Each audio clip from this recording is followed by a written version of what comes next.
Pues doy paso a Ángel Gabriel Benzal, el presidente de la Asociación Héroes de Cavite, para que nos dé la información sobre la asociación. Bien, pues Ángel, comienza con tu exposición. Buenas tardes. En nombre de la Asociación Cultural Héroes de Cavite y en nombre del grupo de Facebook Los Últimos de Filipinas, queremos daros las gracias por acompañarnos en la conferencia de esta tarde, que versa sobre la leyenda negra en la actualidad, el origen y evolución de la leyenda negra, así como supervivencia en la actualidad en el cine, medios de comunicación de masas y en el sistema educativo. Esta es la tercera conferencia que organizamos. Anteriormente tuvimos la conferencia del autogiro de la cierva y el submarino Peral y la conferencia por el Día del Español en la ONU.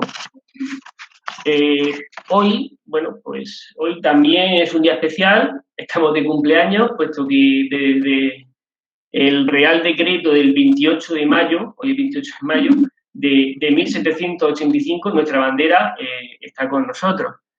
Y bueno, también quería comentar brevemente sobre la Asociación Cultural Héroes de Cavite. Somos una asociación preocupada por el medio ambiente, por realizar propuestas positivas para España y somos sobre todo una asociación de divulgación histórica.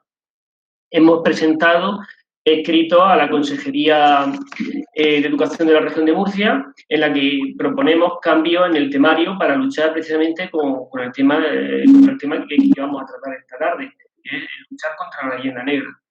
Y bueno, dicho esto, paso la palabra a Alfonso Enrique Moya, secretario de la Asociación Cultural Héroes de Cavite y licenciado en Historia. Alfonso, cuando quieras. Gracias, Ángel. Muchas gracias. Para mí es un auténtico honor y sobre todo como profesor de secundaria, pues tener precisamente a una compañera que para muchos de nosotros ha sido, digamos, como un rayo de luz, una nueva visión de todos aquellos, digamos, mitos que durante muchísimo tiempo pues no habíamos pensado o no habíamos rebatido. Y de verdad que quiero expresar personalmente mi agradecimiento a Elvira por haber participado y confesarle que, bueno, que muchos de nosotros, muchísimos historiadores, pues vamos a seguir con ese legado, ese mandato, ¿no? De seguir ese camino que nos ha trazado y nos ha abierto de investigación, de historiográfica, de la historia de España, de muchos mitos, de muchos, digamos, preceptos que teníamos, digamos, grabados y que nunca habíamos cuestionado. Y por mi parte, vamos a intentar seguir, digamos, esa senda, los jóvenes, vamos a seguir con ese camino, ¿no? Esa ruta, y ese es el objeto por el cual, pues, tanto la Asociación Héroes de Cavite como el grupo de Facebook Los Últimos de Filipinas, pues estamos intentando hacer, ¿de acuerdo? Y es por eso que yo voy a dar la palabra a Miguel Ángel López de la Asunción, para que nos expliquen precisamente, que nos ha ayudado muchísimo, nos ha dado mucha luz y mucha ayuda y mucho apoyo en nuestro trabajo, pues para que nos explique justamente pues su labor y nos explique precisamente ese apoyo. Miguel Ángel ha sido para nosotros un compañero, casi un amigo, y sobre todo ha sido, digamos, también un descubrimiento para nosotros, porque es una persona que está muy bien formada.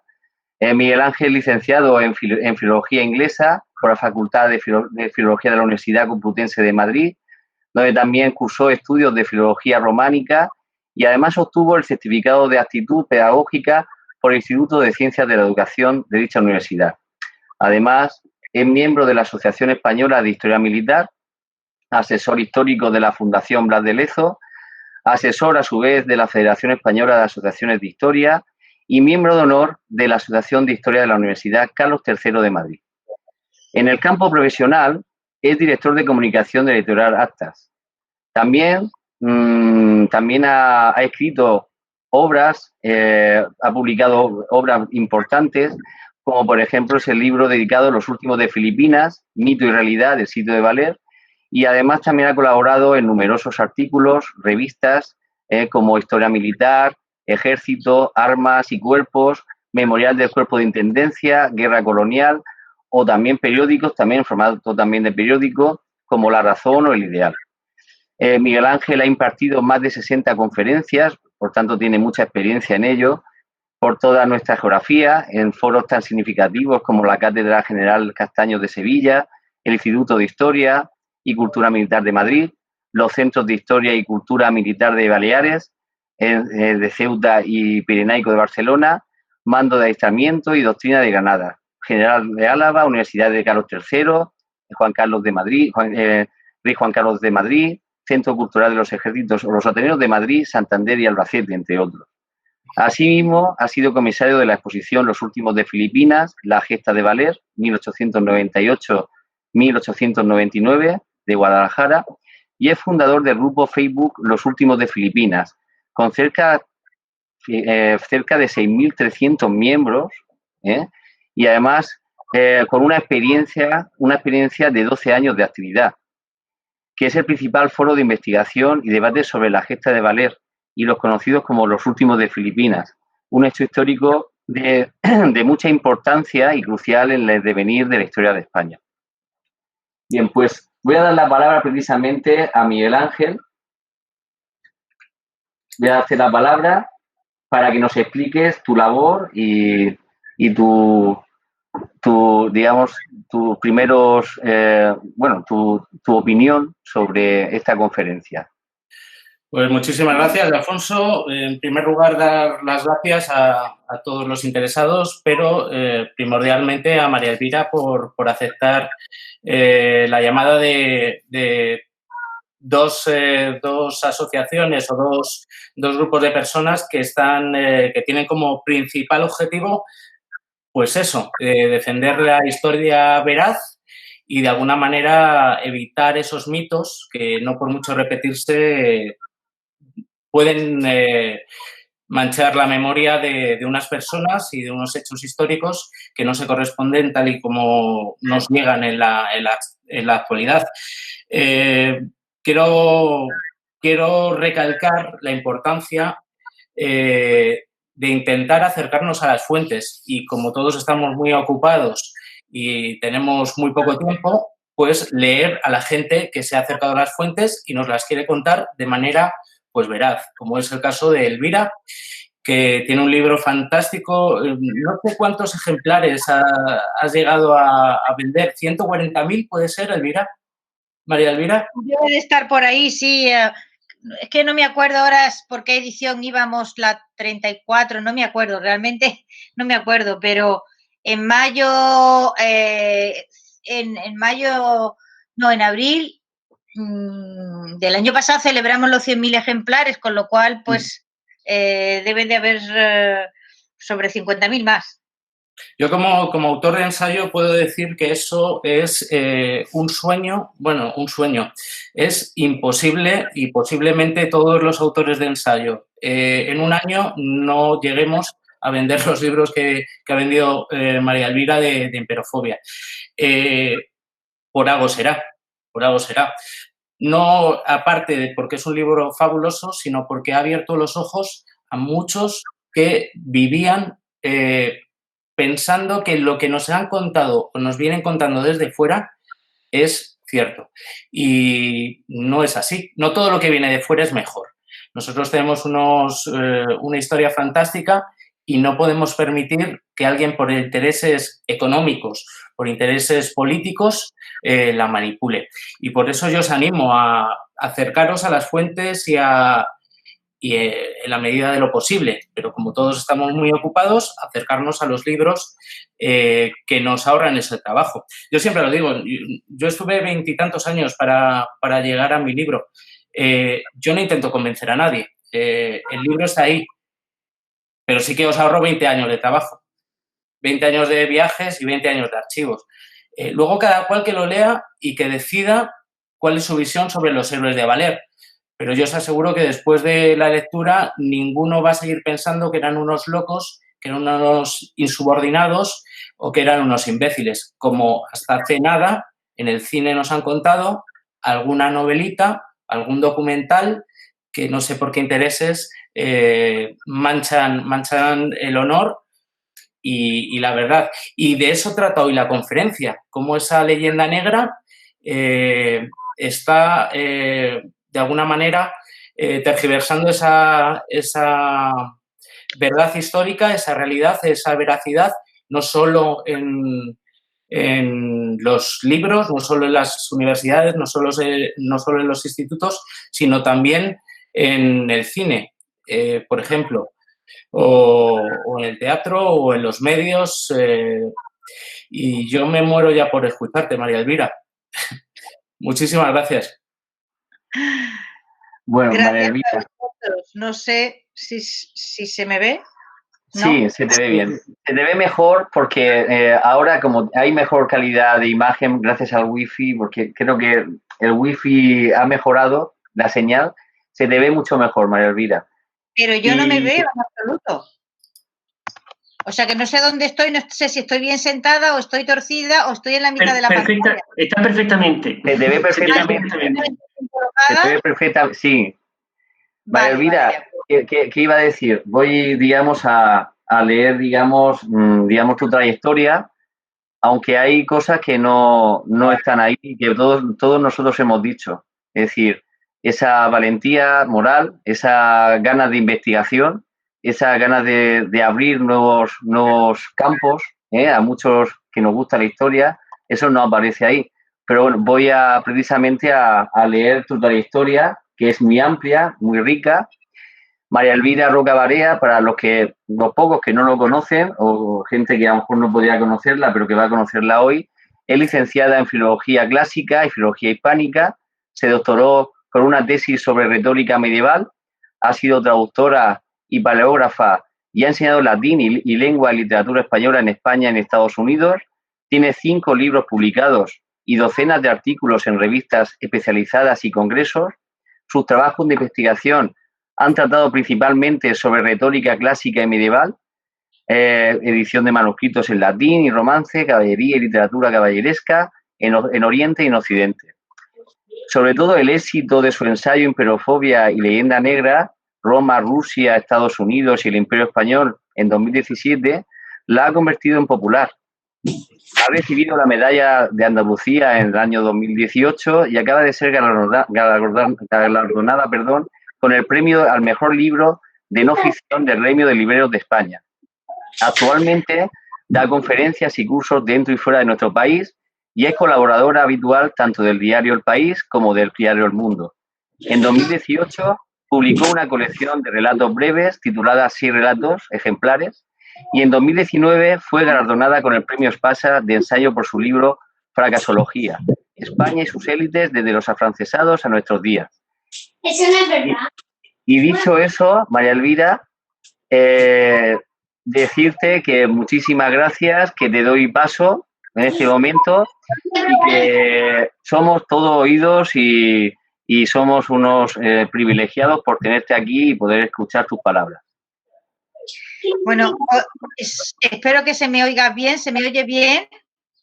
Perfectamente. Sí, perfectamente, María Elvira. Bien, oigo unas intervenciones familiares absolutamente adorables que me acompañan como sonido de fondo y que son encantadoras.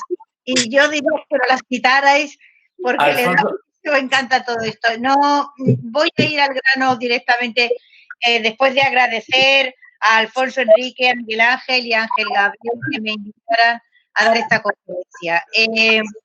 Que me interesa especialmente porque alguno de los presentes es como yo, profesor de instituto. Un segundo, Alfonso. Hay otra cuenta con tu nombre que está con el micrófono abierto. A ver si se puede apagar, por favor, ese micrófono.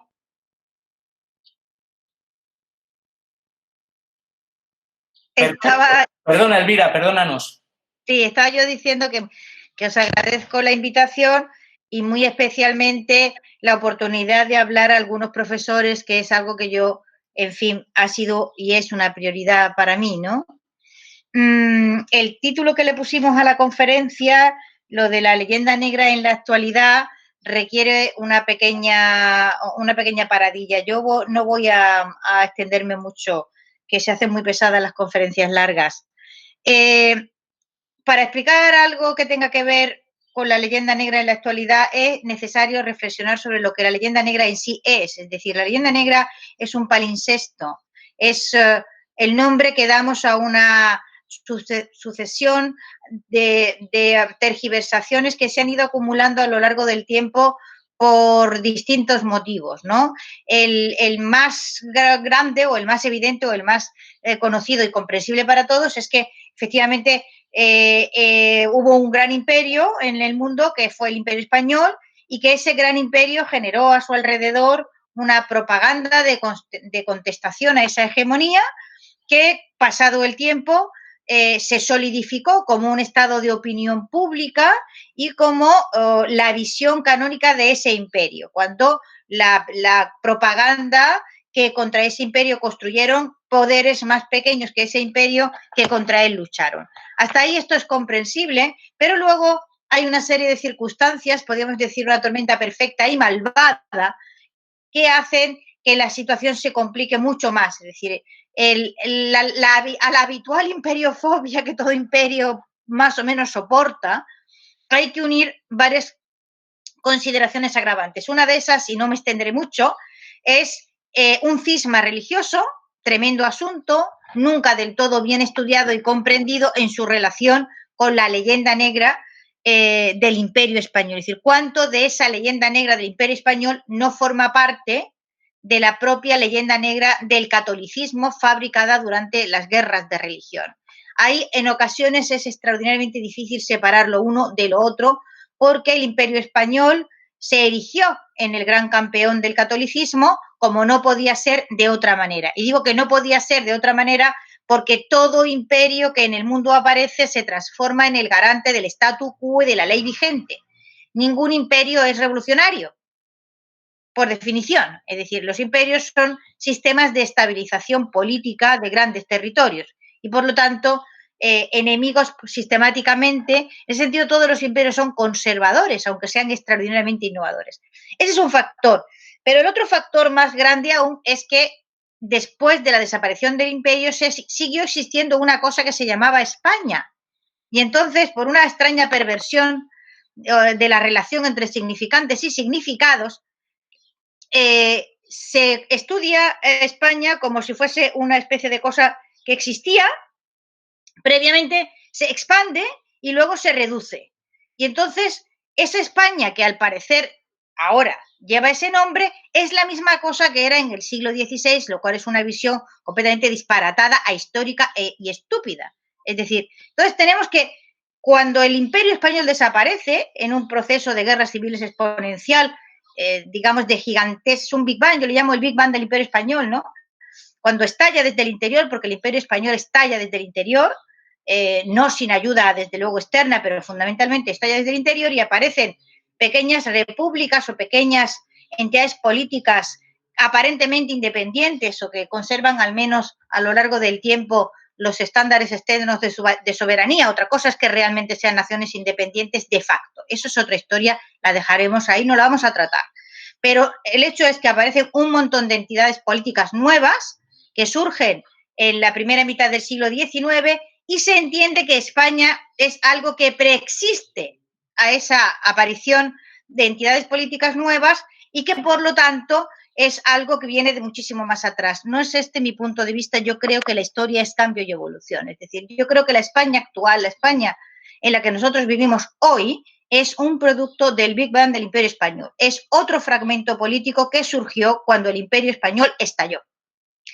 Y se encontró, y esta es la siguiente circunstancia, hemos dicho la del catolicismo y la propaganda que rodea las guerras de religión, la siguiente circunstancia de la conjunción astral malvada es la confusión de la España posterior al imperio, posimperial, con la España de siempre, como si existiera una España eterna que no sufriera cambio ni mutación. Y esa pequeña España, que sufre todos los avatares que sufren los territorios, cuando se desmorona un gran imperio y acto seguido viene una etapa larguísima de inestabilidad política, esto es algo que sucede una y otra vez a lo largo de la historia, muy poco comprendido y peor estudiado porque a los imperios no se les estudia como unidades orgánicas en la historia. Entonces, entendemos muy mal este proceso, ¿no? Pero el hecho es que España es un territorio que sufre todos los avatares de inestabilidad política, de tendencias centrífugas enormemente fuertes, etcétera, que sucede a todos los territorios que formaron parte del Imperio Español, con el agravante de que hereda una historia gigantesca que al parecer es suya, ¿vale? Y solo suya, con la que no sabe qué hacer.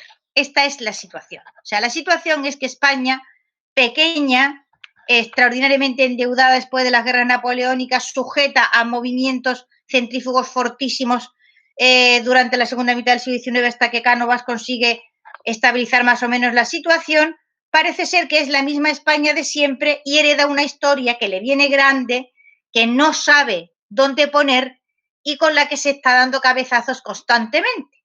Entonces, ahí hay dos tendencias. Una son los adoradores de esa historia, en la idea de que, y te hablan en primera persona del plural, ¿no? No fuimos tan malos, hicimos las cosas bien, como si nosotros, ¿vale? Y el virrey Mendoza, que fue el primero que tuvo, fuéramos la misma cosa. Esto es una posición estratégica bastante disparatada. Y luego están los que se pasan la vida en conflicto con ese imperio, insultándolo, denigrándolo, etcétera, etcétera, pero también creen que el imperio es eterno. Es decir, es la cara y la cruz de la misma moneda, el no haber sabido colocar las cosas de la historia en el sitio de la historia. Todo esto es para decir que la leyenda negra es un fenómeno extraordinariamente complejo, que es un palincesto, que fue una herramienta política, que fue una herramienta de lucha contra la hegemonía, que fue una herramienta propagandística y que después se solidificó de distintas formas. Y quedó como una especie de pulpo de manos muy alargadas, expandido por muchísimos territorios, por muchísimas ideologías y por muchísimos lugares del presente donde no esperaríamos encontrarlos. Yo voy simplemente a citar un par de asuntos. El primero, muy rápido, y es la primera imagen que os envié, que es el de un documental que se ha visto el 27 de abril de este año y que fue emitido por la cadena France 3. El documental se titula Pays Basque et Liberté, un long chemin vers la paix. Tiene 50 minutos y lo más interesante es que ha sido financiado por France Televisión con la participación de Public Sénat, el apoyo del Centre National du Cinéma et de l'Image Animée y de la región Nouvelle-Aquitaine. Quiere decirse que este documental ha sido financiado con fondos públicos. La imagen de España que se da en este documental es la de un país totalitario, un país que no ha terminado de soltar las amarras del franquismo, no es realmente una democracia, es un país opresor, un país contra el cual, digamos, ETA y los movimientos independentistas han luchado para buscar una libertad que en España es imposible encontrar. Tiene ramalazos racistas tremendos, como considerar que España es un lugar, digamos, en el que las condiciones atávicas impiden una evolución hacia una democracia moderna. Aparecen en él, pues, por ejemplo, personajes como Josu Ternera, en el que se nos dice que fue encarcelado por querer negociar la paz. En fin, es por una parte una versión absolutamente tergiversada de lo que ha sucedido con el terrorismo en el País Vasco y la justificación de esa lucha, la justificación de ese terrorismo es justamente el argumentario de la leyenda negra al que se recurre sin ningún pudor. Bien, estamos en un producto que, como digo, ha sido puesto en el mercado el 27 de abril, o sea, ahora mismo. Como habréis visto también, no ha provocado en España ni siquiera escándalo. Como habréis visto también, nadie se ha rasgado las vestiduras, no ha habido gobierno ni desgobierno que sobre este asunto intervenga. La pregunta del millón es ¿por qué France 3, con dinero público francés, produce este documental? Es una pregunta que hay que hacerse, la tienen que hacer los españoles, toda vez que los gobiernos que gobiernan España, ni este ni el anterior, y podría citar muchos ejemplos, se ocupan de esto en absoluto. que es una de las grandes dificultades de supervivencia que tiene este país desde el siglo XIX al menos, y es que cada cierto tiempo sus ciudadanos, o al menos los que llevan pasaporte que dice España, tienen que echarse el país al hombro, como están haciendo ustedes, como he hecho yo y como hacemos muchos, a ver si desembarrancamos la situación, porque las instituciones que pagamos con tantas fatigas no cumplen con su función y su cometido. Y no habiendo instituciones que cumplan con su función y su cometido, por ejemplo, de este asunto del documental Pays Basque, Liberté, resulta que, pues es el Foro de Profesores, que es una asociación de profesores españoles que andan fuera de España y algunos otros en el país, etcétera, la que está removiendo este asunto e intentando comprender, averiguar, denunciar, etcétera, etcétera. Cualquier petición al ministerio correspondiente, caso de que se considere que hay un ministerio correspondiente, si lo hubiese, pues es completamente absurda e inútil. Vamos a lo de leyenda negra en la actualidad, ¿vale? En la actualidad, este argumentario sigue siendo usado por cualesquiera que tengan intereses que colisionen o que, desde luego, necesiten como condición sine qua non la destrucción tanto de España como nación política, de su reputación, ya sea dentro de España o fuera de España. Esto le provoca al país una fragilidad política extraordinaria, absorbe cantidades ingentes de energía. Me vais a disculpar un segundo porque voy a enchufar el ordenador que dice que se le está acabando la batería. Un minuto, menos de un minuto. No se preocupe.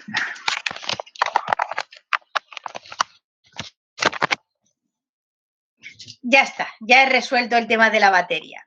Estaba yo diciendo que de esto se tienen que ocupar los españoles que tienen un trabajo además, que pagan impuestos como todo hijo de vecino, pero mientras todo hijo de vecino en otros países pagan impuestos y consideran que el Estado, que pagan con enorme esfuerzo, tiene que hacer ese trabajo de defensa de sus intereses, en el caso de España esto no es así.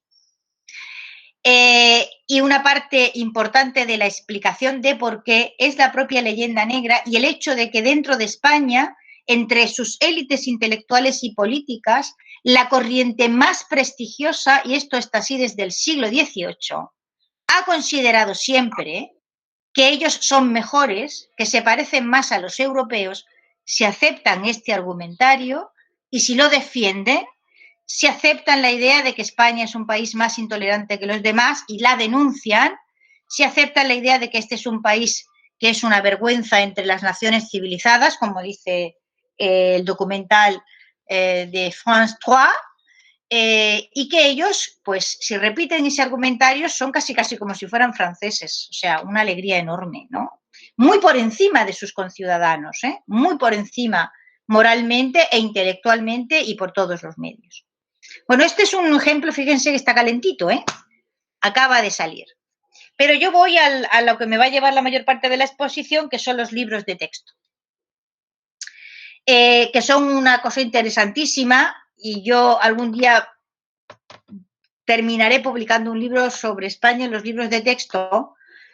Lo que ahora les voy a contar es algo muy, muy concreto y muy, muy actual, porque decíamos que esto de la leyenda negra y la actualidad, no estábamos en lo actual, pues vamos a lo más actual. Después haremos una pequeña alusión al pasado, pero fundamentalmente vamos a lo de ahora mismito.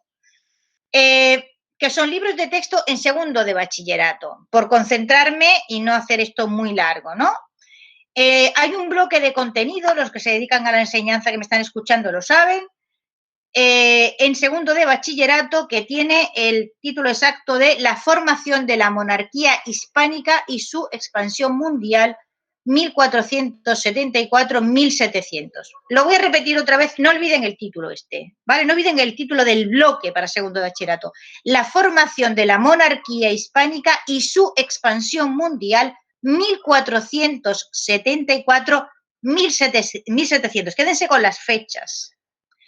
En fin, esto es Real Decreto 1105-2014 de 26 de diciembre, por el que se establece el currículum básico de la educación secundaria obligatoria y el bachillerato con la Orden 42/2018, 25 de enero, ¿vale?, que determina las características, diseño y contenido de la evaluación de bachillerato para el acceso a la universidad. Lo estoy leyendo, aunque a mí no me gusta leer las conferencias, para que quede todo perfectamente claro y con todo lujo de detalles. Bien, entre los estándares de aprendizaje de este bloque de contenido esencial aparece, por ejemplo, el análisis de la política, estoy citando literalmente, el análisis de la política respecto a América en el siglo XVI y sus consecuencias para España, Europa y la población americana. Este es uno de los estándares. Bien, vamos a ver cómo aparece esto en los libros de texto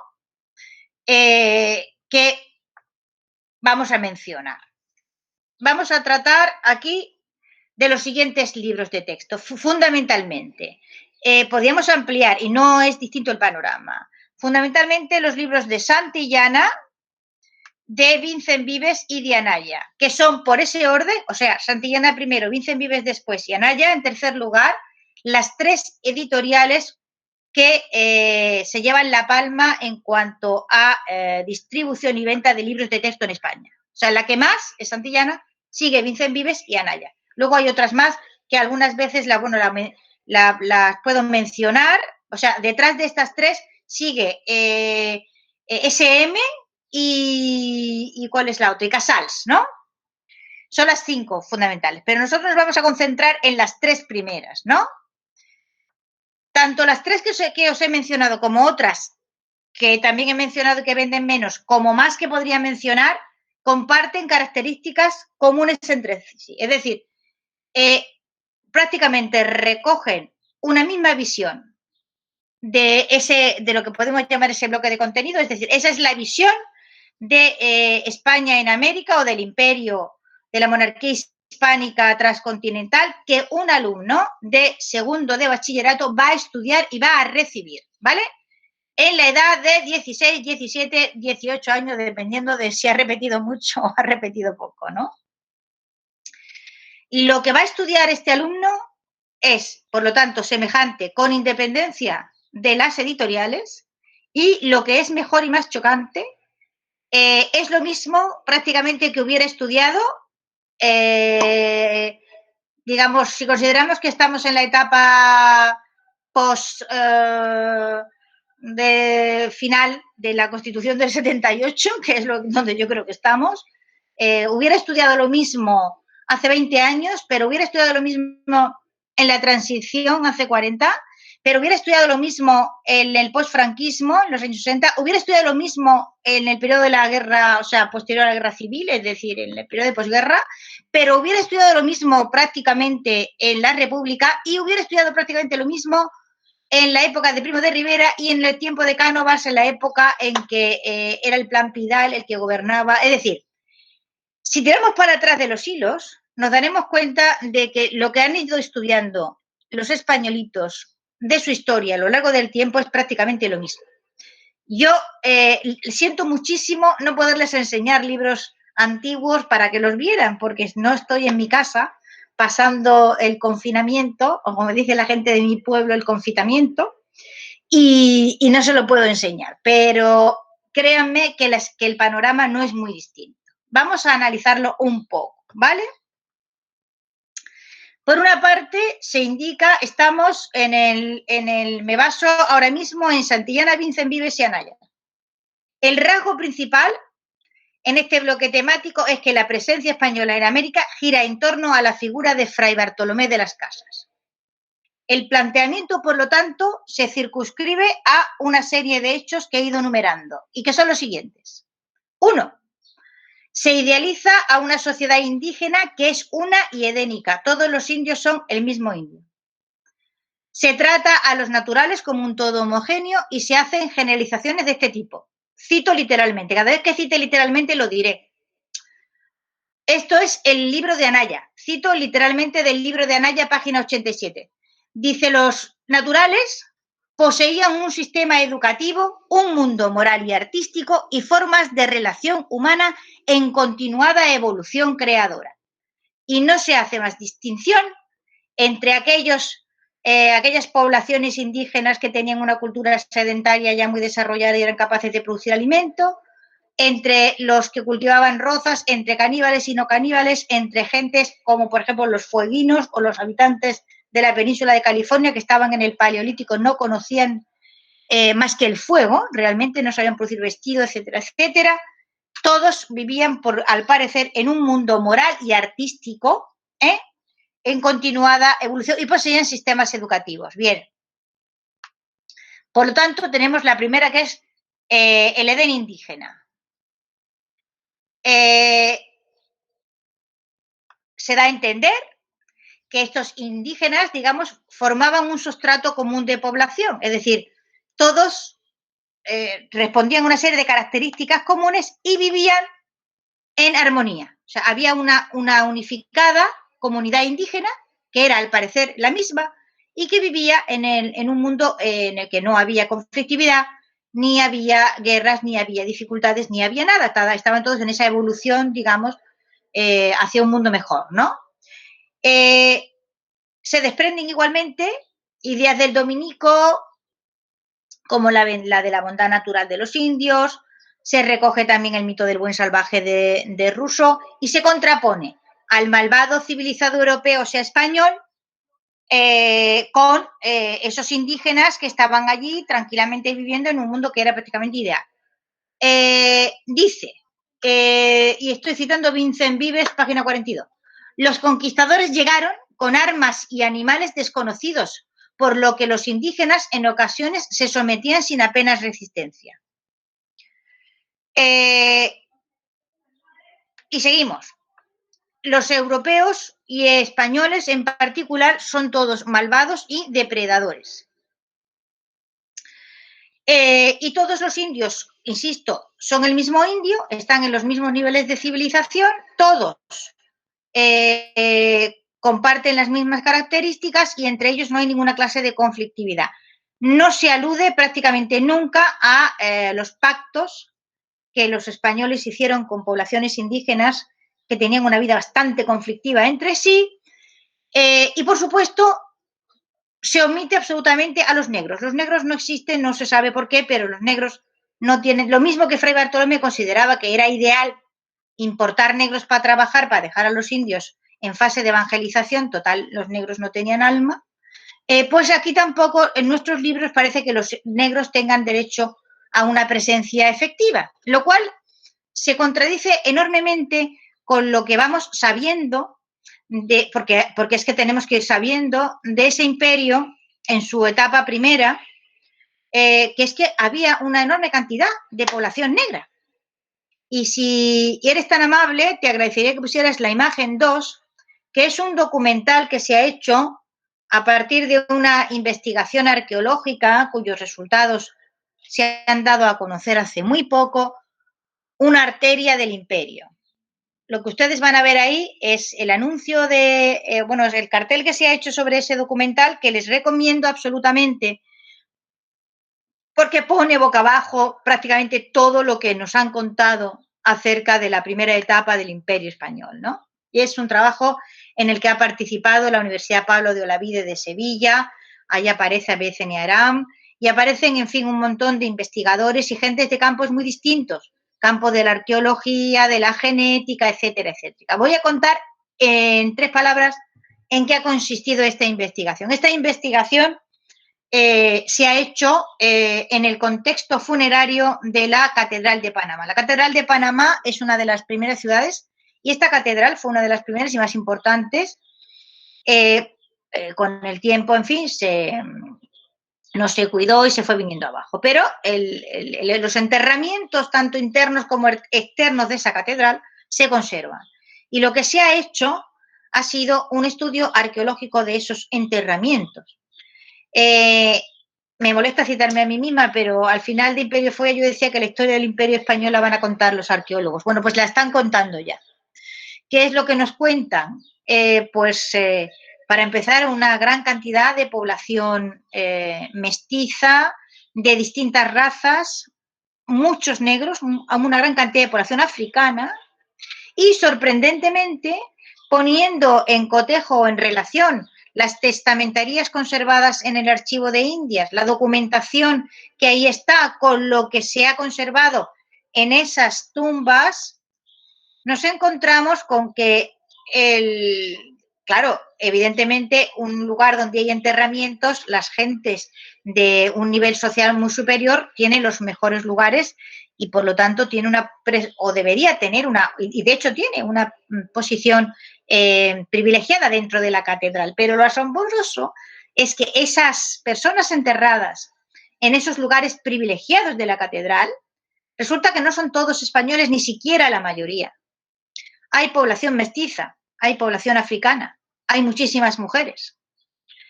Es decir, que lo que conformaba la capa alta de esa sociedad en torno al siglo XVI y hacia el final del siglo, en Panamá, pues era un mundo mestizado, multirracial, en el que los españoles no ocupaban una posición de extraordinario predominio y en ocasiones habría que preguntarse siquiera si era predominio.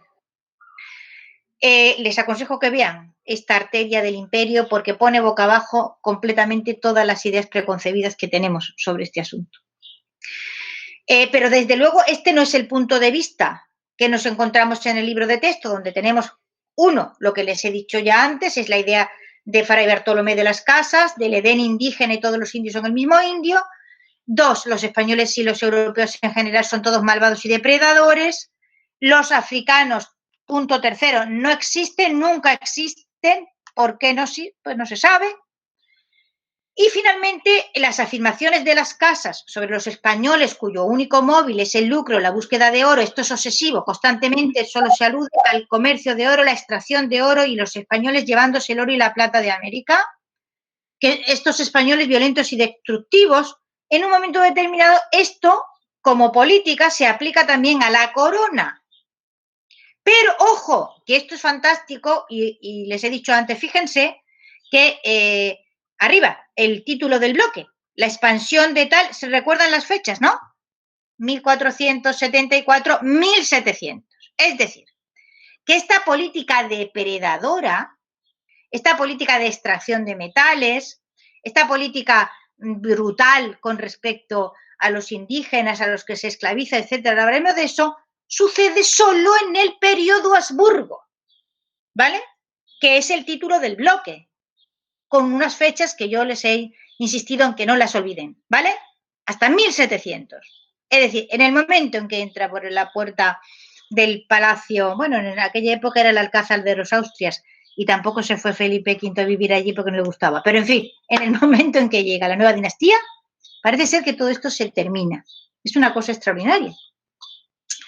Fíjense, esto está en el Real Decreto, los 5 libros de texto que vamos viendo, Santillana, Vincent Vives, Anaya, Casal, SM, incluyen todos ellos un fragmento de la brevísima relación.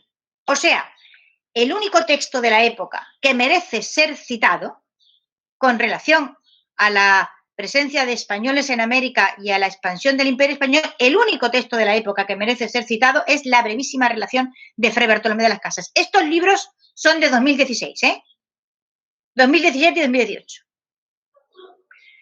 Dice el libro de SM. Dice en el fragmento de la brevísima. La brutalidad destaca, estoy citando literalmente, comillas, la brutalidad y los excesos contra los indígenas se impusieron en las relaciones laborales, ¿vale? Y en general, este fue la política que se siguió en todas partes. Ahora, si eres tan amable, te agradecería que pusieras la imagen siguiente. La imagen 3, por favor, la podéis poner.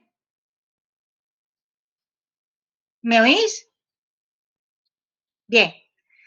En todos los casos se indica que hubo un gran descenso demográfico, es decir, hubo una catástrofe con respecto a la población indígena Hay que decir que en algunos de ellos se alude a las enfermedades, pero en general las causas son por demás peregrinas y las que se señalan principalmente son la brutalidad y la esclavitud de los indígenas.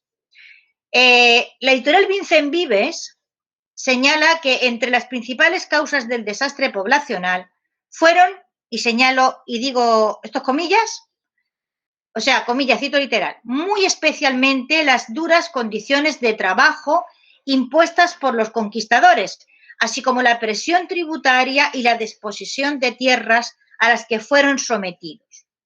En ocasiones se mencionan las enfermedades, pero ya digo que esto no es lo principal. Una de las cosas más interesantes en este libro es que aparece esa imagen que yo les estoy enseñando ahí. Y esa imagen aparece como una ilustración. Bueno, el mundo de las imágenes con que se decoran estos textos, es decir, con que se decora estos temas, con que se enseña historia de España a los estudiantes de segundo de bachillerato, es fantástico, ¿no? De Brie, los frescos de Diego Rivera, pero este me interesa muy especialmente y es de la editorial, repito, Vincent Vives, en la página 42. Esta ilustración es descrita de la siguiente forma. Un grupo de indígenas, estoy citando de nuevo literalmente, un grupo de indígenas americanos es obligado a trabajar para los colonizadores bajo la vigilancia de unos soldados. Bien, esta imagen que están ustedes viendo ahí, que responde al Códice Relación de Michoacán del siglo XVI, lo que representa es la llegada de los españoles a Cinzutzán, en el imperio purépecha, y en absoluto representa una escena de dominación ni cosa remotamente parecida. Representa una escena cotidiana de la vida en ese pueblo y la llegada a caballo de los españoles por un camino. Y de ninguna manera responde a soldados vigilando a indígenas que son maltratados duramente ni nada por el estilo. Es imposible que quien esto ha colocado en un libro de texto no sepa que está falsificando el contexto y el contenido y el significado de esa imagen. Es, creo, completamente imposible que no lo sepa. En fin, podemos seguir muchísimo más. No hay en los libros mención alguna a las universidades, no hay mención alguna a la apertura de vías de comunicación, no hay mención alguna a la política activa de mestizaje, no hay mención alguna a la globalización comercial transcontinental que el imperio llevó consigo, no hay mención alguna a la alfabetización, no hay una sola imagen de las decenas de lugares que son considerados patrimonio de la humanidad y que son resultado de la construcción en el periodo virreinal. No hay, en fin, esto es lo que se enseña a nuestros alumnos, a nuestros jóvenes de en torno a 16, 17 años sobre la historia de España en América. Si alguien no ha comprendido, después de contar todo esto, que el problema principal con la leyenda negra lo tenemos nosotros y lo provocamos nosotros y lo construimos nosotros y lo perpetuamos nosotros, pues yo no sé explicarlo mejor, ¿no? Esta es la situación a día de hoy, es la misma situación que nos podemos encontrar si vamos estudiando libros de texto, incluso desde antes que se llamaran libros de texto, cuando se llamaban enciclopedias, lo que se enseña no es muy distinto. Y lo que se enseña es prácticamente lo que se fija en España en la segunda mitad del siglo XVIII, cuando es la versión francesa que ha venido con la nueva dinastía la que decide cuál es la historia oficial de España, aquella que va a permanecer. Y desde entonces acá esto no ha variado prácticamente nada. Es muy difícil que varíe, porque, insisto, existe en las élites culturales españolas un grupo muy prestigioso que ha considerado siempre y ha defendido ese prestigio suyo, envolviéndose en el ropaje de la leyenda negra. En fin, a nuestro alrededor los tenemos, envolviéndose en el argumentario de la hispanofobia que fue decantándose a través de un proceso histórico larguísimo. El problema está fuera, el problema está mucho más dentro que fuera. Y las consecuencias pues son una debilidad extraordinaria del país a cualquier tipo de situación difícil sobrevenida, una conflictividad interna extraordinaria, una incapacidad enorme para hacer frente a todos los movimientos centrífugos que en todas partes existen, pero en España de una manera mucho más virulenta y conflictiva. En fin, las consecuencias de todo esto son graves y enormes y los que contra esto luchamos en defensa de todos seguimos siendo personas particulares. Y esa es la otra gran cuestión y con esto acabo y espero no haberles aburrido mucho y si les parece pues pasamos a las preguntas. Muchas gracias, María Elvira. Ha sido muy ilustrativo y ahora viene el momento en que los asistentes, pues en orden, ¿no? Pues van a hacer preguntas, van a activar su micrófono y van a poder pues recabar la información que quieran preguntar a doña Elvira. A ver, yo tengo hay un Eduardo Agüera, me ha enviado una pregunta porque no podía enviarlo por este método, me la ha enviado por WhatsApp, nos está siguiendo, pero me ha enviado la pregunta por WhatsApp. Pregunta él, es del club de fan, Elvira, de su club de fan de Mallorca, ¿vale? A ver, pregunta él, según señalan autores como Marcelo Gullo, Carlos I favoreció las actividades preindustriales en Países Bajos en detrimento del artesanado en España, de manera que con Felipe II España estaba desindustrializada y los productos elaborados que se enviaban a América procedían de otros lugares. Pregunta, ¿señalaría este hecho como una de las circunstancias de relevancia en determinado atraso industrial de España y en esa visión de país dado a la siesta, pero no para actividades de innovación industrial? Bueno, esto es un tópico eterno y a mí me hace mucha gracia porque no hemos salido de las 4 cosas que nos metieron en la cabeza. Todo esto lo hemos aprendido en el colegio. Claro, cuando uno dice, vamos a ver, ¿cuántos telares había en Países Bajos y cuántos telares había en España o en Castilla? Pues había buenos telares aquí también, ¿no? Y cuántos había en cualesquiera otros países. Quiero decir que esta idea, si no podemos calcular las cantidades, resulta muy difícil que podamos establecer comparaciones. Y en el caso de los Países Bajos, por ejemplo, pues ellos se habían especializado en determinadas cosas simplemente porque no se podían especializar en otras.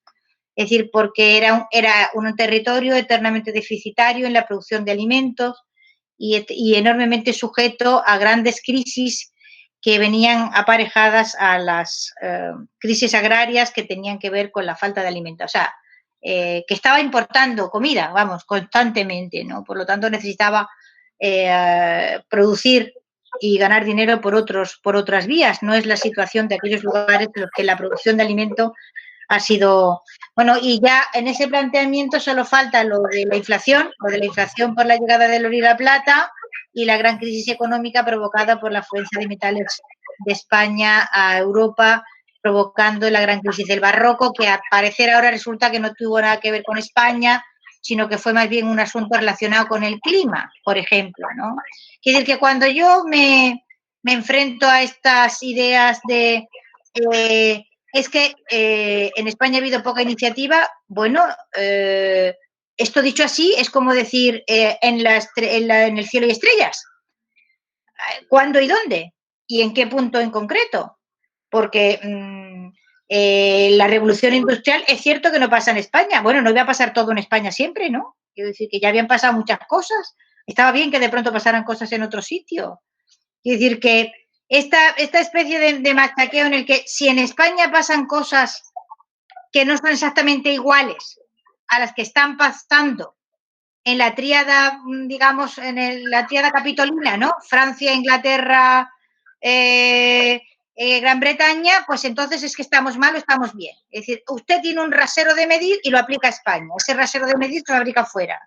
Y por lo tanto, esto hace y ha hecho que no se valoren cosas extraordinarias que en este país han producido porque no eran iguales que las que se producían en otros países.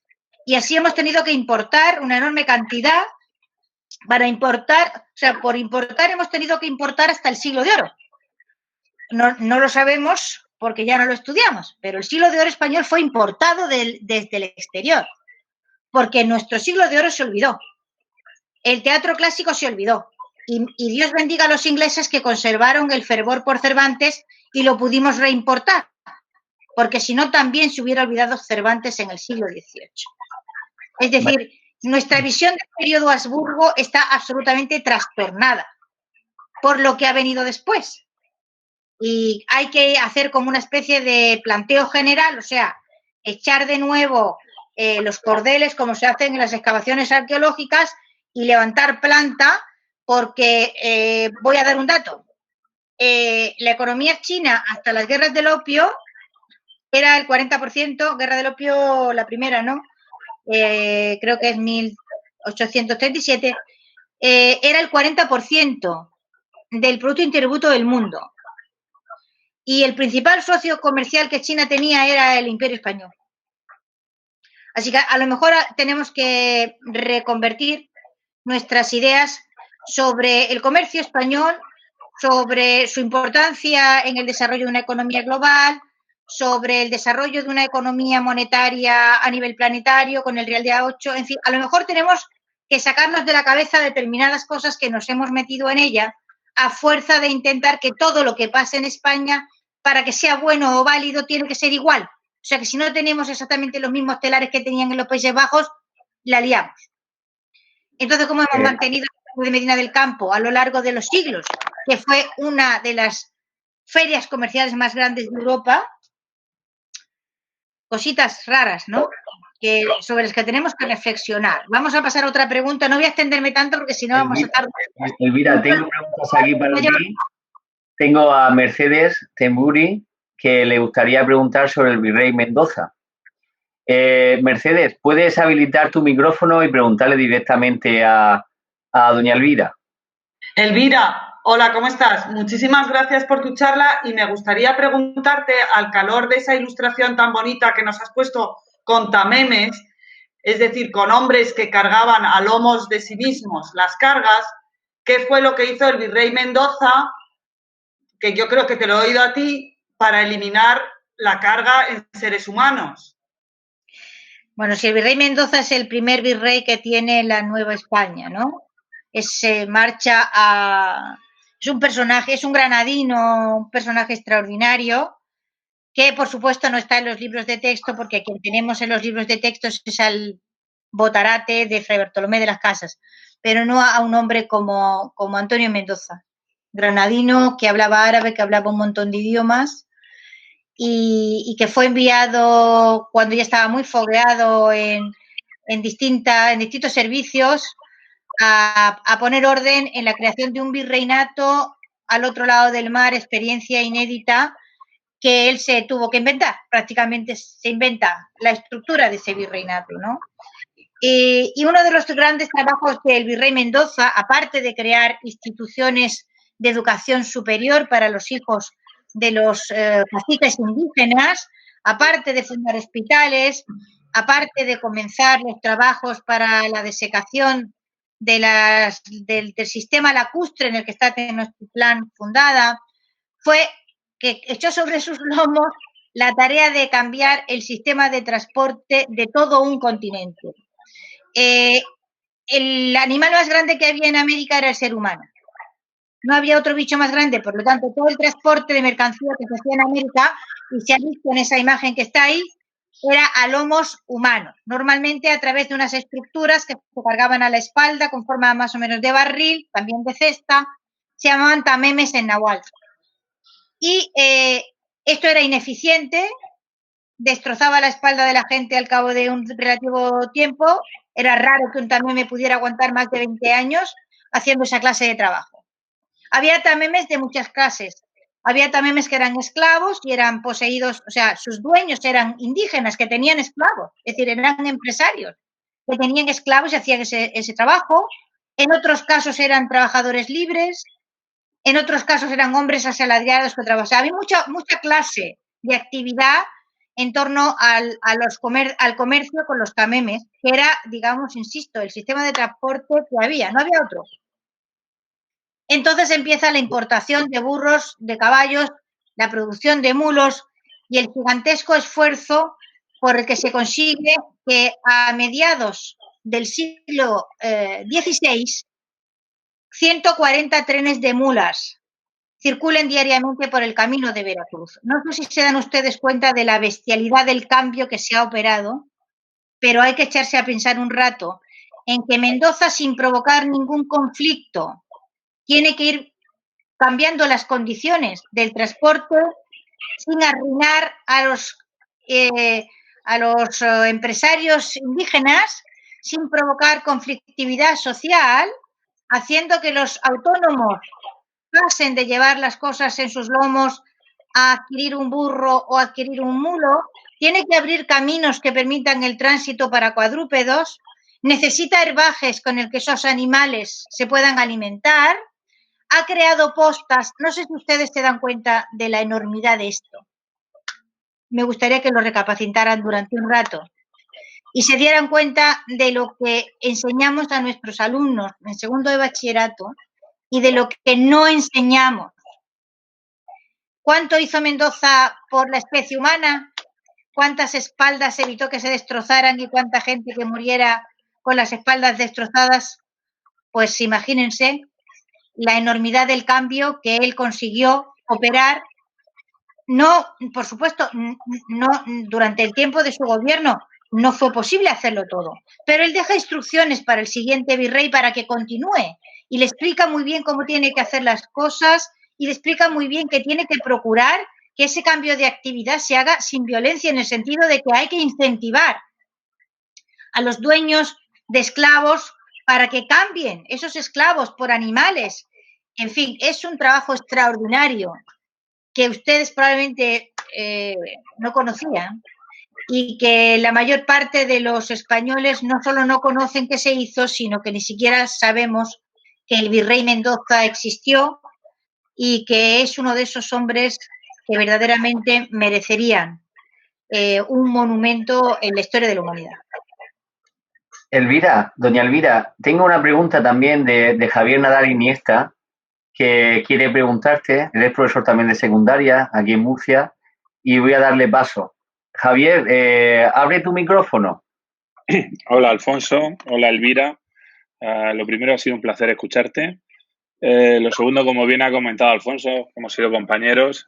Soy profesor de secundaria, también doctor en Historia del Arte, y mi tema fue Arte y Contrarreforma, es decir, desde mediados del siglo XVI hasta principios del XVIII en Murcia. Sé lo denostado que está el siglo XVII. De hecho, cuando yo empezaba, mis compañeros me decían que vas a estudiar ¿qué? El siglo XVII. Si en Murcia no hay nada. Tú decías de levantar plantas, yo tenía que retirar estucos del siglo XVIII para poder ver lo que había del XVII. Entonces, yo creo que la reflexión que hacía es muy acertada y creo que somos muchos profesores los que hay ahora mismo en esta videoconferencia. La función es nuestra. Yo he dado Historia de España, he ido a Historia de España varios años y yo nunca hablo de la leyenda negra. Y cuando un alumno me saca la leyenda negra, le digo, ¿tú piensas que los españoles trataron peor que los americanos, que solo tienes que verlo en el cine? Los americanos le dieron la vuelta a la tortilla, en el sentido de consiguieron que su actitud hacia los indígenas lo convirtieron en un producto cinematográfico y todo el mundo lo adora y no pasa absolutamente nada. Entonces, creo que es función nuestra. Por eso era más una reflexión y plasmar que estoy totalmente de acuerdo contigo. Es una función nuestra el eliminar ese halo de escepticismo y ese halo de macabro hacia la función del Imperio Español en América. Y como dice Arturo Pérez Reverte, es que nosotros somos bastante cainitas en España y todo lo que hemos hecho parece que lo hemos hecho mal y todo lo que viene de fuera parece que está muy bien hecho. Así que estoy totalmente de acuerdo con tu reflexión y espero que entre todos vayamos cambiándolo poco a poco. Bueno, pues encantada, compañero de secundaria. Yo te acompaño en esa reflexión. Creo que una parte grande del cambio consiste en abandonar la actitud defensiva y la actitud polémica y ponerse a enseñar otras cosas. Es decir, donde se enseña América, pues a quien hay que enseñar es a Mendoza, a quien hay que enseñar es a los hermanos Alvarado, que fueron dos empresarios muy arriesgados que crearon el primer astillero, que fabricó barcos con capacidad para navegar en el Pacífico, donde en vez de enseñar estas cosas, todo el día a la defensiva y todo el día con la culpa de la conquista, hay que enseñar que donde hubo descenso demográfico, luego hubo crecimiento demográfico. Hay que enseñar la configuración de algunas de las ciudades que están declaradas Patrimonio de la Humanidad y enseñar qué pocos españoles vivían en esas ciudades. Que la mayoría de esas ciudades se construyeron para que en ellas vivieran indios y mestizos.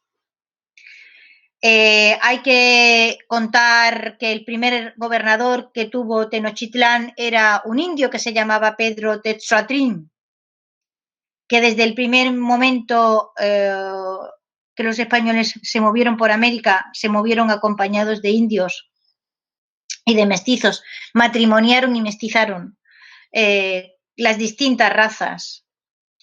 Hay que contar que, en fin, la biblioteca más grande, probablemente una de las más grandes del mundo, estaba en Lima, se llama Biblioteca de San Pablo, la de los jesuitas. Hay que contar que una de las revoluciones científicas, la que provocó la quinina, por ejemplo, que controlaba la fiebre, ayudaba, ahora está otra vez en la punta del tenedor a cuenta del COVID-19 y de si los medicamentos que sirven para... Bueno, realmente el alcaloide que contiene la quinina y que permite, ¿cómo se llama la enfermedad? Bueno, ¿cómo malaria. se llama? Malaria. La malaria. El alcaloide que contiene la quinina y que es el que permite curar o al menos mejorar muchísimo la malaria, parece ser que tiene también algún efecto beneficioso en el COVID-19. Bueno, cuando llegó la quinina a Europa, fue una revolución científica, porque la quinina no solamente afecta, o sea, tiene que ver con la malaria, es que es un antipirético fenomenal y puso en cuestión completamente aquella idea de que para controlar las fiebres había que sangrar a la gente. En fin, supuso una gran revolución científica y el manual con el que la quinina se distribuyó y la comercialización de la quinina y el control de calidad de la quinina estuvo en manos de los sacerdotes españoles y de los frailes españoles, fundamentalmente de la Compañía de Jesús, en un continente durante muchísimo tiempo, siglos. En fin, tenemos que enseñar otras cosas. O sea, que tenemos un mundo por enseñar. Tenemos que enseñar, por ejemplo, que cuando hubo la revolución en Chiapas, los indios y todavía el padre creo que era el padre de Octavio Paz, había defendido el derecho a la propiedad de las tierras de determinadas comunidades indígenas con los títulos de propiedad que los reyes de España habían dado a esos indios. Tenemos que enseñar una historia diferente y hay que enseñarla porque es la verdad. Y la verdad... No, Alberto Vicioso, que me está pidiendo también paso, el micrófono habilítalo, Alberto, y haz la pregunta que quieras realizar. ¿Alberto? Pues paso a la siguiente, pues no sé si no está. Alberto, a ver, Cristina Cobo también quiere preguntar. Sí. Sí, pregunte. ¿Cristina? Vamos, ya había pedido la vez. ¿Puedo entrar? Sí, Antonio, sí, pregunta. Había pedido la vez y había sido un mensaje muy escueto. Un placer, Elvira. Hablo desde Torre del Mar y me sorprendió muchísimo en Fracasología cuando tú hiciste la mención de la ética protestante, el libro de Max Weber, de la ética protestante que tengo aquí. Me sorprendió mucho que pasaste un poquito por encima diciendo que la ética era protestante, pero la moral era católica. ¿Por qué esa diferencia tan clara entre la ética tiene que ser protestante y la moral católica, Elvira? No, yo en ningún momento afirmo que tenga que ser así. Estoy diciendo que Max Weber elige la palabra ética y no elige la palabra moral, porque esa palabra tiene una serie de connotaciones que la palabra moral no tiene. Es decir, Max Weber podía en alemán perfectamente haber elegido la palabra moral, pero no la elige, elige la palabra ética. ¿Y por qué? Pues porque la palabra ética está vinculada a la ética de Aristóteles, al pensamiento griego, y es una palabra que carece de connotaciones religiosas en la mayor parte de las lenguas occidentales, en alemán también. Y por eso ha elegido la palabra ética. Y el resultado de esa elección, afortunada elección de vocabulario para su propósito, es que si tú buscas la palabra ética protestante, te encuentras en Internet miles y miles y miles y miles de apariciones, y si buscas ética católica no aparecen prácticamente más que unas cuantas. De resultas de eso, por apabullante concurrencia de términos, o sea, de elementos léxicos, parece que toda la ética está en el lado protestante y que en el lado católico no existe la ética. ¿Entiendes? Yo no estoy diciendo que sea así en absoluto.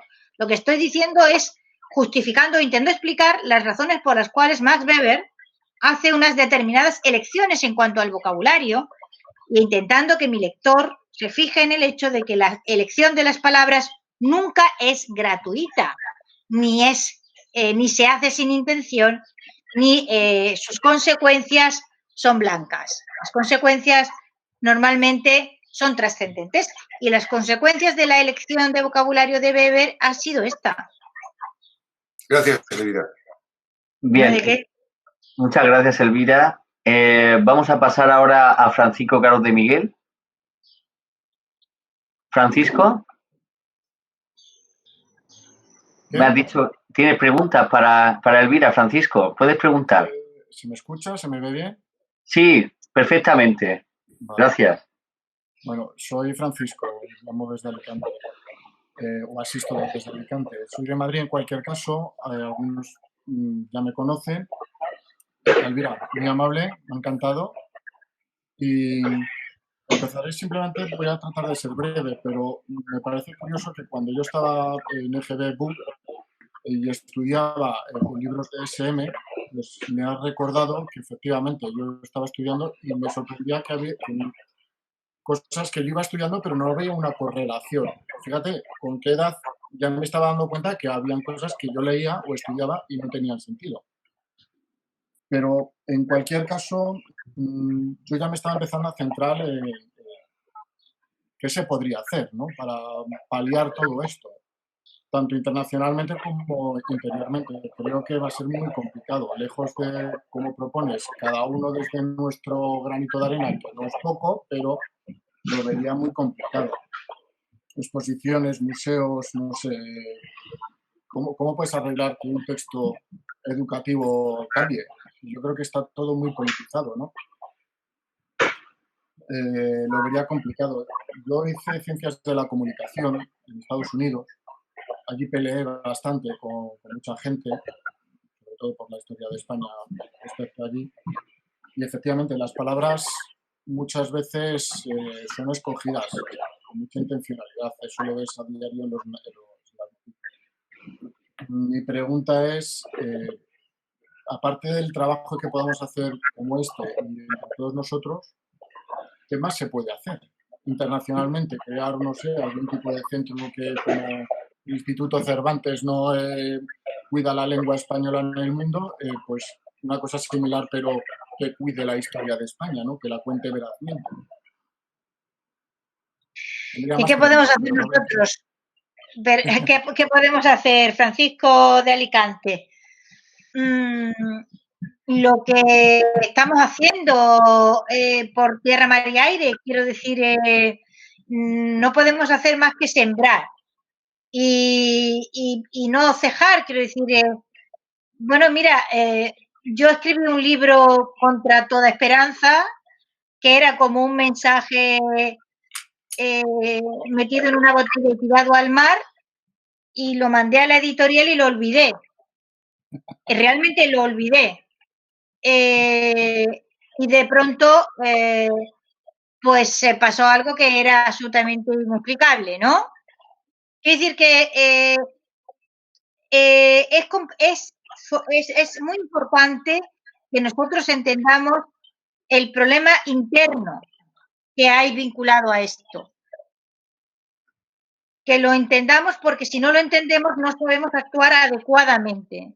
Es decir, aquella parte de la intelectualidad española que compró La Leyenda Negra, que se benefició de esa compra, que ha construido su prestigio en torno a ella y que sigue estando, ¿vale?, en la parte prestigiosa del mundo intelectual español con esa compra, es alguien que va a defender esa Leyenda Negra a muerte, ¿entiendes? Más que nadie, más que un inglés, más que un francés, porque la necesita como coartada para sí mismo. ¿Cómo va a cambiar ahora de canción? ¿Cómo va a cambiar ahora de chip? No puede hacerlo de ninguna manera. Entonces reaccionará violentamente, de una manera violentísima, descalificación personal, descalificación ideológica, eres un facha, lo que sea, ¿entiende? Lo que sea. Lo que sea, porque necesita mantener su cuota de confort intacta. Entonces, eso hay que comprenderlo muy bien, porque si no, no se actúa adecuadamente. Y el actuar adecuadamente, en gran parte, pasa, por una parte, por abandonar la actitud esta defensiva y contar otra cosa. Vamos a contar otras cosas. Vamos a contarles otras cosas a nuestros alumnos. Es muy importante. Y os voy a contar, por ejemplo, y aparece en El País, la noticia de un documental que ha hecho, fíjate, la televisión irlandesa sobre un español, sobre un superviviente de la Invencible, del Armario Invencible, ¿no? Pero voy a decir, a nuestros alumnos hay que enseñarles una arteria del imperio. A nuestros alumnos hay que enseñarles el documental Spanish Inquisition que hizo en el 90 y tantos Nigel Townsend. A nuestros alumnos hay que enseñarles otra versión que sea un descarrilamiento completo de los ejes tradicionales. Es decir, no hay que ponerse a discutir con Fray Bartolomé de las Casas. Hay que ignorar a Fray Bartolomé de las Casas y colocar en su puesto a Antonio de Mendoza, por ejemplo, o a José Acosta, gran científico. Es decir, tenemos que sustituir a unos por otros, porque mientras tú sigas en clave discusión en torno a Fray Bartolomé de las Casas, estás abonando el terreno de la Leyenda Negra y han conseguido arrastrarte a ese terreno. O sea que lo que tú tienes que hacer es descabalgar el argumento y llevarlo a otro sitio, que hay para aburrir. Hay virreyes extraordinarios, hay gobernantes indígenas y medio indígenas magníficos. En fin, que si Dios me da salud, intentaré escribir un libro de ayuda al profesorado de enseñanza media para darles argumentos a los cuales poder acudir, pero son infinitos. Tanto la enorme cantidad de lugares que son patrimonio de la humanidad, como la historia de los caminos reales, como la historia de los gobernantes, en fin, hay mil cosas, ¿no? Perdón, Alfonso, una pregunta que te he mandado un mensaje, pero creo que no lo ha visto. Gonzalo Fernández nos pregunta que si el origen remoto de la Leyenda Negra no está en la expansión del Reino de Aragón, como sostiene Josep Pérez. Te recuerdo que Editorial Actas te publica ese libro. No. Y aparte, no sé si recuerdas, tuvimos en la entrega... Perdona, Elvira. Sí, estuvimos hablando de la entrega de premios de la Fundación Blas de Lezo, de la cual me cabe el honor de ser asesor. Tomando un vino estuvimos hablando de cómo desde el cine no hay ninguna normativa, no hay nadie, no hay ninguna institución que vele por la historia veraz. Vale todo. ¿Crees que debiera, desde un punto de vista oficial, una organización que velase, igual que vela por la Real Academia por la Lengua o la Real Academia de la Historia, crees que debiera de haber o debiese de haber alguien o alguna institución oficial que velase por lo que se puede y lo que no se puede hacer? ¿Cuáles son los límites que un señor con una productora de cine puede hacer de cara a la sociedad, de cara a, por ejemplo, dejar a un personaje histórico o echar por tierra la historia de un país? Gracias. Mira, yo soy muy poco partidaria de que haya instituciones que velen por nada. ¿Qué quieres que te diga? Lo siento mucho, pero me da un poco de pánico que aparezcan instituciones velando por no sé qué clase de verdad, ¿vale? Prefiero que haya muchas mentiras circulando y verdades circulando a que haya un velatorio de la libertad. No, esto no me causa, no me simpatiza para nada. Lo que sí debería de haber es una cantidad, digamos, lo suficientemente importante de gente que no hay en el país, que es una sanción social. Lo que no hay en España es una sanción social. Es decir, si tú haces una cosa de este tipo en Inglaterra, o sea, y pones a sus grandes héroes, o sea, su reina Isabel, que era un personaje bueno, no voy a Isabel, voy a Enrique VIII. Fíjate que la cantidad de películas sobre Enrique VIII y va matando mujeres así en cadena, oye, y resulta simpático. Es decir, ¿por qué? Porque ellos no han interiorizado el crimen, digamos, de su mito fundacional. Es decir, nosotros tenemos, esto lo explica Pedro Insua maravillosamente bien, nosotros tenemos una relación conflictiva que es el fruto en gran parte de la debilidad de las naciones que hablan español, de todas ellas, insisto, de todas ellas, una relación extraordinariamente conflictiva con nuestros mitos fundacionales, ¿vale? Hay otros pueblos que no permiten que les toquen sus mitos fundacionales, que no permiten que se los manoseen. Nosotros los manoseamos nosotros mismos, los degradamos nosotros mismos, los convertimos en objetos de vergüenza, en algo que produce indignidad. O sea, no me quiero acordar lo que hizo Televisión Española con la expedición de Balmis, ¿no? Que es una cosa verdaderamente indignante, ¿no? Con el personaje histórico de Isabel Zendal, con aquel cura que intentaba evitar cuando realmente la expedición de Balmis no hubiese podido salir adelante ni hubiese llegado a tener la importancia que tuvo sin la colaboración de la Iglesia, ¿no? Y de los curas, que terminaron llevando las vacunas a los lugares más remotos y convirtiendo las parroquias en juntas de vacunación, ¿no? Es decir, o lo que hicieron, por amor de Dios, con los de Filipinas, que lo dejé a medio ver porque me causó estupor. ¿Pero por qué se hace eso? Pues porque tiene un grupo de personas que le dan prestigio a ese producto. Y entonces lo que no se produce es una sanción social, es decir, no se produce primero un silencio. Nosotros esto no lo podemos hacer, no lo sabemos manejar. Los silencios son algo que manejan los anglosajones genialmente bien. Nosotros no sabemos manejar los silencios. Lo hacemos todo a voces y esto no va a cambiar. Pero en cualquier caso, no hay una sanción social a ese tipo de producto que causa un daño al país, a la reputación del país, a la imagen, a la autoestima y a 1000 cosas más. Y no se trata de exponer o de contar una historia mejor de la que fue, que con que sea como fue ya estamos contentos. O sea, no mejoramos, nosotros no mejoramos. Nosotros simplemente contando la verdad ya ganamos un montón. Y bueno, esto simple y llanamente no se hace. Es decir, lo que se hace es automáticamente ir a la historia de España a contar una roña, una suciedad, una mugre, una degradación, una inquisición, una infamia, y que hubiese un producto.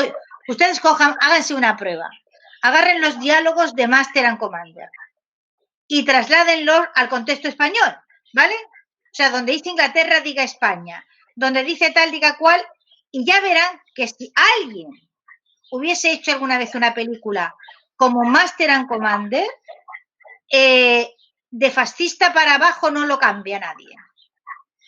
O sea, imposible. O sea, esa parrafada del capitán diciendo este barco es Inglaterra, imagínenselo a un capitán español subido en la cofa diciendo este barco es España y mientras estemos aquí es nuestro hogar porque imposible.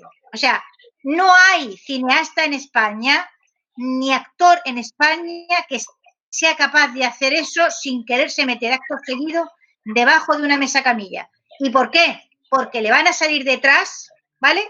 Un montón ¿de quiénes? Pues de este grupo, insisto, siempre prestigioso, siempre en posiciones de poder, siempre bien colocados en el negocio de la cultura y de la intelectualidad, que van a ir a poder a comérselo, ¿no? Entonces, si quieres tener una vida medianamente razonable, lo que tienes que hacer, como dicen los venezolanos, es pasar agachado. El español, para poder vivir, es pasar agachado. Doña Elvira, tengo una pregunta de Antonio Mariscal.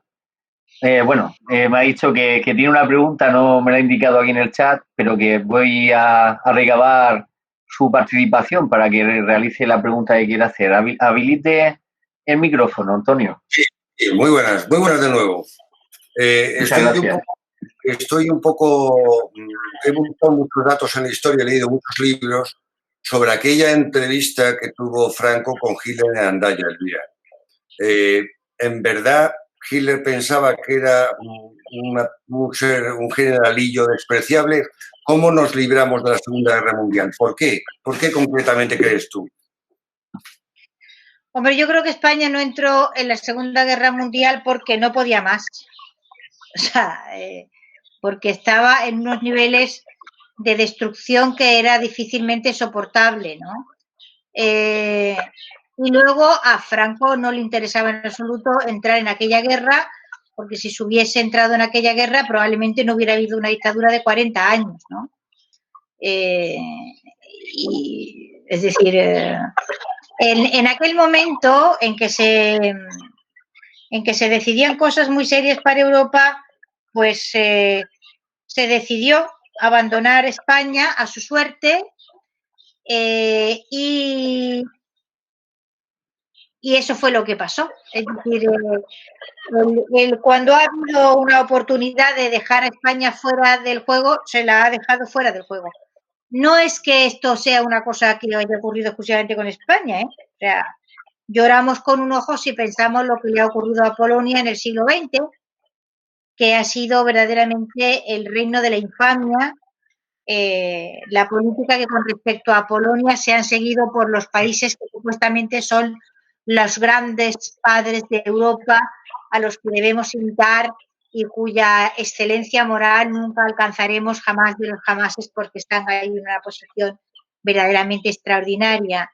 No, eso es un papanatismo extraordinariamente muy carpeto betónico español. Nadie cree eso. Europa es un club de trileros y por supuesto que hay que estar ahí, claro que hay que estar ahí, como que es el vecindario en el que vivimos. Estar ahí como los primeros, pero sabiendo dónde estamos y lo que estamos haciendo. Y no en plan papanatas total, creyéndote todas las burras que te quieran vender, porque de creernos las burras que nos han vendido nos encontramos en una situación de endeudamiento que España no había tenido y que empieza a hacerse crónica y nadie se pregunta cómo se origina o de dónde procede, ¿no? Y es una historia interesante, pero en fin, son las 9 de la noche. Voy a dar paso a otra pregunta que es de Pablo Álvarez Moreno, que puede hacer la pregunta, habilitar el micrófono y hacerla ahora. Hola, buenas tardes. Buenas tardes. Pero súper suerte y privilegio absoluto, privilegio gracioso tener a Elvira disponible para que nos escuche.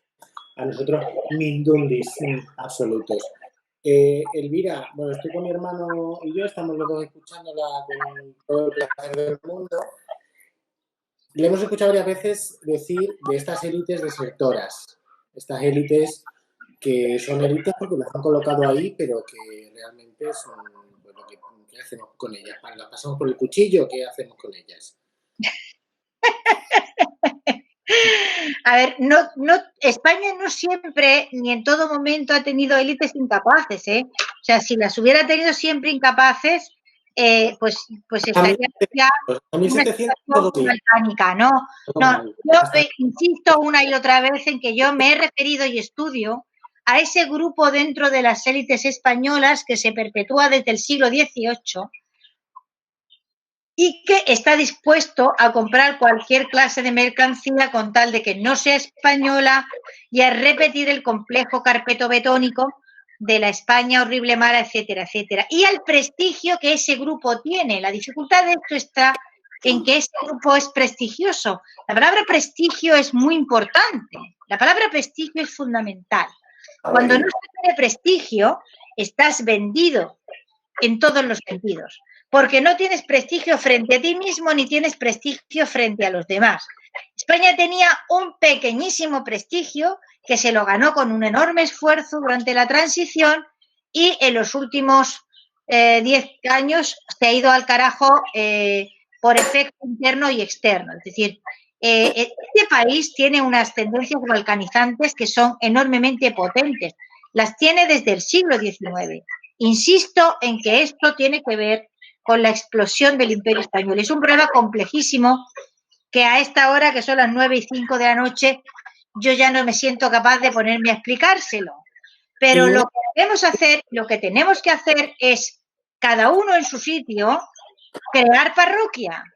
Cada uno en su sitio hacer masa crítica, cada uno en su sitio hacer una, no voy a decir defensa, sino una toma de postura clarísima de que lo que perjudica a mi país me perjudica a mí. Es que esto no es generosidad, es que ni siquiera es patriotismo, esto es en defensa propia. Es decir... Yo te quería preguntar, aparte de qué hacemos con las élites, que ya hemos visto que no las pasamos por el cuchillo, que hay que remodelarlas, nosotros como mindundis absolutos que no tenemos nada, ¿qué podemos hacer? ¿Qué podemos decirle a esos WOSP o a esa gente que estaba celebrando el 25 de mayo glorioso en Argentina para poder hacer un poquito de reeducación de gente de a pie? Mira, nos podemos asociar y están ustedes asociándose. Podemos, cada profesor, hay un momento en el que existe en historia y en opinión pública, existe ese concepto también de masa crítica, en que se consigue, sumando muchas pequeñas cosas, darle la vuelta a la tortilla. Y de hecho, fijaos cómo ha cambiado esto en pocos años. Es decir, de esto no se hablaba hace nada. Esto ni siquiera era un tema de discusión. Estaba tan incrustado y estaba tan aceptado que ni siquiera se planteaba como algo que era necesario cambiar. Es decir, hemos mejorado muchísimo en unos cuantos años, pero muchísimo. Y en América está pasando también. Y hay muchos profesores jóvenes americanos. Hay que conectarse con el otro lado del mar, porque las élites balcanizantes que tenemos aquí, las élites balcanizantes que tienen al otro lado del mar, tienen un empeño muy particular en que todos y cada uno de los territorios sean mutuamente comunicantes, mutuamente inteligibles y se lleven mal unos con los otros. Por lo tanto, es muy importante que nos comuniquemos con la gente del otro lado del mar que ha heredado el mismo problema con la historia que tenemos nosotros y que está intentando quitarse de encima sus complejos, que son los mismos que tenemos nosotros, y sus trastornos bipolares, que son los mismos que tenemos nosotros, ¿vale? Y merece muchísimo la pena de 500 millones de personas, que somos muchos. A ver si conseguimos, con que nos quitemos un poquito de roña, de ruina y de gente catastrófica de en medio, pues ya hemos conseguido muchísimo, ¿no? Doña Elvira, voy a hacerle una pregunta propia, pero va a ser, la pregunta es, digamos, más bien policíaca, y voy a ser muy directo. ¿El rey estaba implicado en el asesinato de Juan de Escobedo o no? Es decir, ¿qué hay de verdad en ello? Es decir, es un tema muy, muy, muy complicado, digamos, de investigar, yo lo sé, pero ¿Antonio Pérez realmente tenía pruebas contra Felipe II de que realmente el rey era el implicado o el interesado en el asesinato de Juan de Escobedo? Mi pregunta. Yo no me creo ni una sola palabra de lo que pueda decir Antonio Pérez. O sea, Antonio Pérez es un personaje que mintió. De hecho, hay un texto que no recuerdo ahora el autor o la autora sobre cómo el texto de Pérez va cambiando a lo largo del tiempo y se va adaptando a distintas circunstancias en función de los reyes o en función de la gente a la que él quiere venderle el producto, ¿no? Hombre, no voy a decir como Josep Pérez cuando dice que, bueno, que es que Felipe II era capaz de matar. Claro, no tengo la menor duda, Felipe II era un hombre capaz de matar. Ningún hombre poderoso consigue mantenerse en el poder y gobernar un territorio tan gigantesco si no es capaz de matar. Vamos a dejar de decir tonterías, ¿vale? Ningún hombre poderoso ha conseguido sostenerse en el poder y ha sido poderoso durante más de un año o dos si no sabe afilarse los colmillos y si no sabe lo que se está jugando y se juegan otros.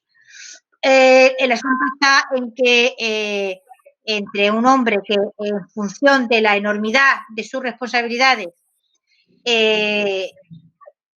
tiene que afrontar el hecho de que manda hombres a la guerra, que es mandar hombres a morir, y que tiene que hacerlas y un psicópata, hay una diferencia absolutamente abismal. Te voy a contar una anécdota que a mí me gusta mucho del virrey, del cardenal Mendoza. Cardenal Mendoza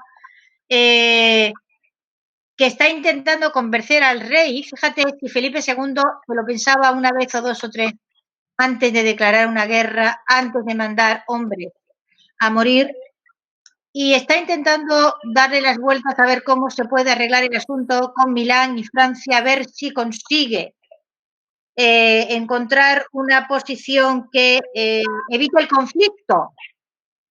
Y entonces Mendoza le está diciendo al rey que no hay solución, no hay otra solución, no hay más solución que la guerra.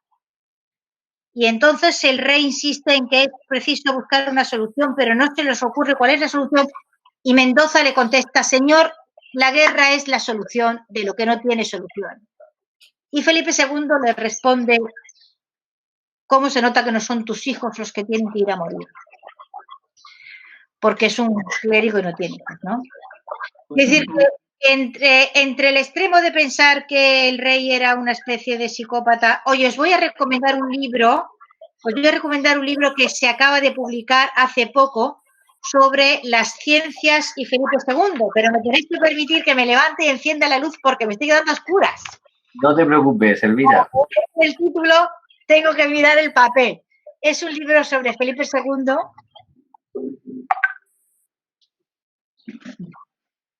Ahora, cuando venga Elvira, de nuevo, va a preguntar más. Alfonso, hay que cortar porque Elvira ya son las 9 de la noche. Yo creo que ya Elvira... Me vais a perdonar, pero no, espera un segundo. Que creo que lo tengo por aquí. Y si no lo encuentro, lo recomiendo de verdad. Es un libro muy interesante sobre Felipe II, su actividad a favor de la ciencia y sobre todo con las matemáticas. Y me da una rabia enorme no encontrar los libros cuando los Elvira, si no lo encontras, no.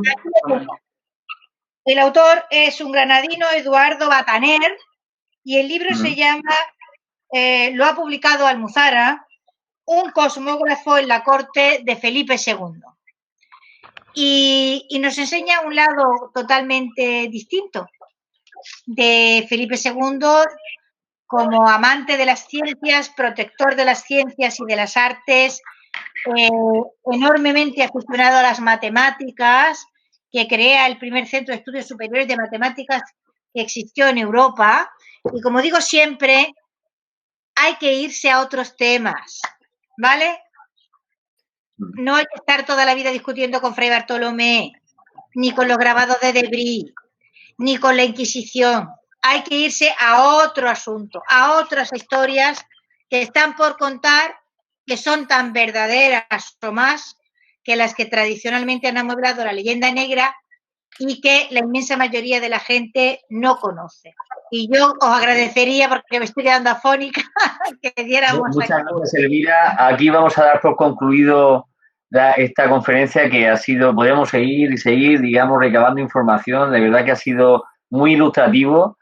Y darles las gracias a Elvira, y también muchísimas gracias también a todo el mundo que ha participado y que se ha conectado. Muchísimas gracias por todo. Ángel. Gracias a vosotros, de verdad, que tengáis mucha suerte con vuestra asociación. Adiós. Muchas gracias, Elvira. Gracias, Elvira. Muchas Adiós. gracias.